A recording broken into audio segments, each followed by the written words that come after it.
skills planning, and I wanted to kick this off by asking you a question first. And that is, who here has seen The Last of Us? Raise your hands, I can see who's in my tribe. Okay, and you recognize this music? Yes? Okay, so if you don't know what I'm talking about, it is a show. It's up for so many Emmys this year, and it is known to be about a post-apocalyptic world where there are plant-like zombie-infected creatures where they might bite you and you might get infected. So speaking of spooky things, are there also any Horror Nights fans in the house? Okay, I'll see you there. Okay. Let me know if you can relive this memory that I have, because I remember The Last of Us haunted house, and that line would not end, right? And I think it's because of two reasons for my theory. One is the storyline, and two is the makeup, right? So the makeup is what lit a fire inside of me and what I wanted to share with you today for my passion. So I'm actually not known for makeup, as a disclaimer, but I'm known for other things. So I do some ballroom dancing, some cosplay, and some Disney bonding, which I cannot fully do right now because I'm currently growing my very own zombie.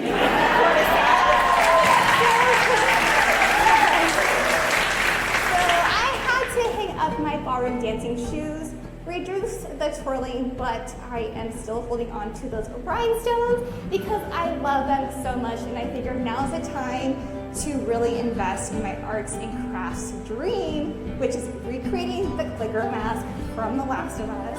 And guess what? I did it. I did it in alignment with the season 2 finale. Would you like to see how I did it?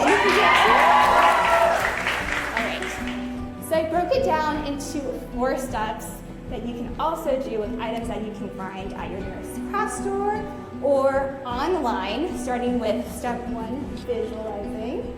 I used EVA foam that I had never used before, but I gave it a try. I stenciled out in pencil the large part of the crown, then a smaller piece to put on top of each other. Then I cut it up into little pieces and glued it back together again because I thought structurally that would totally make sense, right?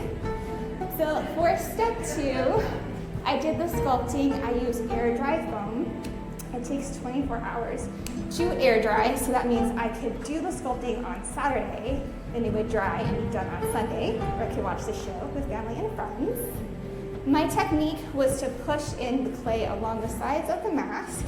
Then I used the tools while the clay was wet to add the holes and the lines to give it that detail.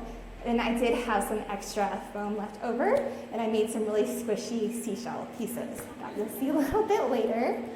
And then for painting, I did that on Sunday, and I had some leftover body paint because I like to dabble in that too. I also had an airbrush, and I did the foundation in yellow because if you can't tell, that reminds me of one of my favorite Disney characters. I also splashed on another color. I figured that blood orange would be the most appropriate. And then I used the air brushing technique for the parts on the sides. You can see all the details with maroon. So that's the first 3 steps. But I'm going to show you the 4th one is my favorite. I'm most excited to show you that one because I think we can all relate to this. Now, working for Disney, you can't just recreate what you see on TV, right? You have to make it your own. You have to add your own pixie dust. So remember how much I loved those rhinestones from ballroom dancing?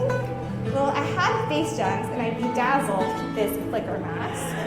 But you can imagine how heavy it is. Between the painting, the clay, and then the gems, it would just fall. So I had the genius idea of going to Walgreens. I found some cheap goggles, used some of the glue to attach it, and that's how I could secure it. And my favorite part is the conceptual part, because it has to do with personal branding, because I've been Disney blogging for over 10 years, and I was trying to think of a character that represented 2025. That's also female. Are you guys following along where I'm going here? Okay. So can you picture Snow White going into the forest, exploring, getting lost, seeing a zombie, getting bitten, and then becoming infected? Yeah? Okay. So for my final question, would you like to see a live demonstration? Yeah.